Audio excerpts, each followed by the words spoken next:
हवा से ऑक्सीजन बनाना इतना आसान काम है कि ऑक्सीजन बनती ही हवा से है। इंडस्ट्री के अंदर हवा से ही ऑक्सीजन को बनाया जाता है। आपको शायद ये बात पता हो, मगर कुछ लोगों को ये पता ही नहीं है और मीडिया हाउस खोल खोल के बैठे हुए हैं। अनजान साइंटिस्टों के हवाले से ये तक खबर छाप देते हैं कि ये आइडिया प्रैक्टिकल ही नहीं है। 15 मिनट के अंदर चीन को उठा के बाहर फेंकना जितना प्रैक्टिकल है, उतना ही प्रैक्टिकल मीडिया से उम्मीद करी जानी है कि वो इंजीनियरिंग के मामले में सही खबर प्रकाशित कर पाएंगे। राहुल गांधी जी ने ट्वीट किया जिसको 23 लाख लोग देख चुके हैं और उन्होंने ये लिखा है कि हमारे प्रधानमंत्री तो कुछ समझते ही नहीं है, और उससे बड़ी बात यह है कि कोई उनको बता नहीं सकता कि वो क्या कह रहे हैं। तो सबसे पहली बात तो प्रधानमंत्री जी को हम बता रहे हैं कि प्रधानमंत्री जी आपका आइडिया बिल्कुल सही है और किसी अनजान एक्सपर्ट की राय से नहीं बता रहे, आपको सबूत दे रहे हैं। मगर उसके पहले देख लीजिए कि एक और जगह ये खबर छपी है और उन्होंने इस पूरे मुद्दे को डाइवर्ट करने में कोई कसर नहीं छोड़ी। ये तक लिख डाला गया है कि इलेक्ट्रोलाइसिस करना पड़ेगा वाटर का, जिसकी वजह से हाइड्रोजन और ऑक्सीजन बनेगी। मतलब मामले को भटकाने के लिए स्पेस के अंदर ले जाया गया कि स्पेस के अंदर इस प्रकार से ऑक्सीजन बनती है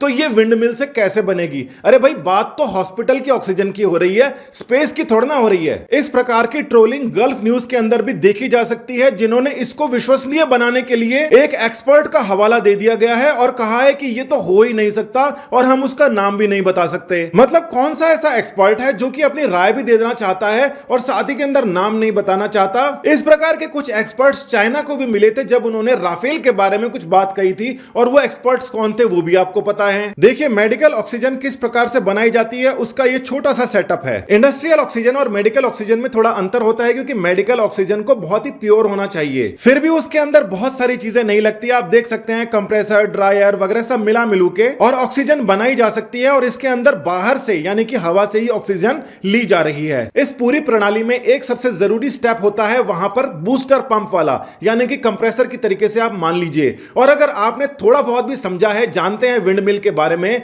तो इतिहास के अंदर जो सबसे पहली विंड मिल यूज की गई थी और उसके बाद में भी हमेशा यूज करती जा रही है, वहां पर विंड मिल का सबसे पहला इस्तेमाल चक्की पीसने के लिए, मतलब अनाज को पीसने के लिए ही हुआ करता था, यानी कि कंप्रेसर ही था। अब इतनी बात तो आपको पता होनी चाहिए। तो यहां पर आप देख सकते हैं कि कंप्रेसर और उसके बाद में बूस्टर पंप ही ऐसी दो जगह हैं जहां पर सबसे ज्यादा एनर्जी इस्तेमाल में होने वाली है, और ये एनर्जी या तो आप इलेक्ट्रिसिटी के थ्रू इसके अंदर दीजिए या फिर डायरेक्टली विंड मिल के थ्रू, जिस प्रकार से आप चक्की पीसा करते थे उस हिसाब से इसके अंदर आप ट्रांसफर कर सकते हैं। अब इस बात को देखिए कि हॉस्पिटल ऑक्सीजन के अंदर किस प्रकार का एक लेआउट को सजेस्ट किया गया है एक बड़ी कंपनी ने। ये एक बहुत ही छोटा सा इंस्ट्रूमेंट बनाया गया है और इसके अंदर 2 कमरों की मदद से ही हॉस्पिटल के अंदर ऑक्सीजन को जनरेट किया जा सकता है। तो अगर हॉस्पिटल के अंदर इस प्रकार की यूनिट्स लगा दी जाए तो वहां पर ऑक्सीजन का जनरेशन पॉसिबल ही नहीं है, वो इस समय चालू भी है। इस पूरे सेटअप के अंदर भी आप देख सकते हैं कि एयर कंप्रेसर चाहिए, ऑक्सीजन जनरेटर चाहिए और कुछ बैकअप ऑक्सीजन भी चाहिए। मतलब मान लीजिए हवा नहीं चले या बिजली फेल हो जाए या कुछ भी हो जाए तो बैकअप ऑक्सीजन का इस्तेमाल किया जा सकता है, और उनको डायरेक्टली सिलेंडर्स में फिट किया जा सकता है या फिर हॉस्पिटल में अलग अलग जगह उसकी सप्लाई की जा सकती है। इस पूरे के पूरे सेटअप को चलाने के लिए कोई कंट्रोल सेंटर भी चाहिए होता होगा।